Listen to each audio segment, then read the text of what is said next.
Got a keyboard? Really want to play drums on them? Then watch.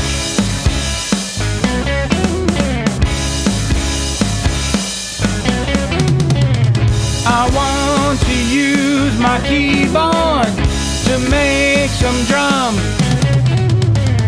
but trying to play on those keys just ain't much fun.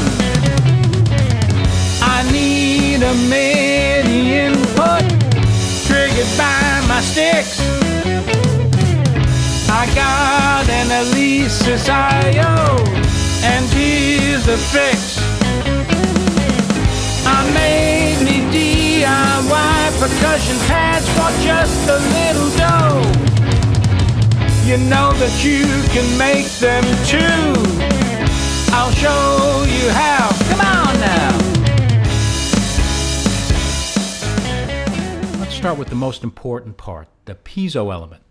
This is the device that converts the drumstick hit into an electrical signal that's sent to the trigger I/O, which converts it into a MIDI signal that goes into your keyboard. Now, I went to All Electronics and I got 10 of these for $8.50. They're a little smaller than the commercial units, but they work really well. Here's the package that they came in. And when you take them out of the package and look at them individually, there's the piezo element itself, that white circular thing, that's mounted onto a metal base. And then the piezo element and the metal are connected via wires to send the electrical signal out.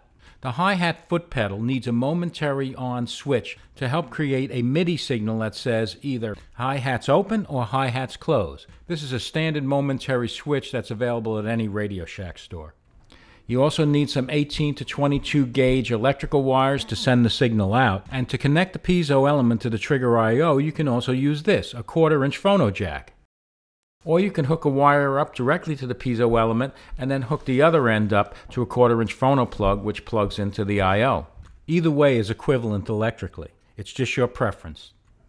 Now, for the mechanical components, we need a 1/2-inch thick piece of MDF. A 2x4 foot piece works well, and this is available at most home stores. You also need a 1/4-inch piece, or you could use a 1/4-inch piece of masonite. MDF or masonite works just as well. Again, a 2x4 foot piece is all you'll need. Now for the foot pedals, you're going to need 2 3-inch wide hinges with removable hinge pins. And that removable pin allows you to put the item together, put the pin back, and have the hinges working fine. You're going to need a very stiff spring for the foot pedals. This one I got at Home Depot, and it is so tough that in order to cut it to the right size, I actually had to grind it. I couldn't cut it with a saw. But it works great.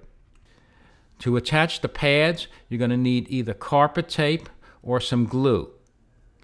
To attach the piezo element to the pad, some masking tape works really well, and here's the glue if you want to use that to attach the pad.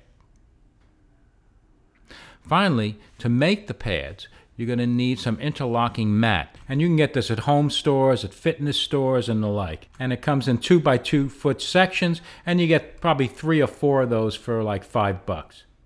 You can cut them out fairly easy with a utility knife or a bandsaw. Here's a section that I cut out. That's one pad. And it works really well. Well, that's the introduction to the project. Now to build your kit, take a look at this video, Build the DIY Percussion Pads. Are you still here? Get going!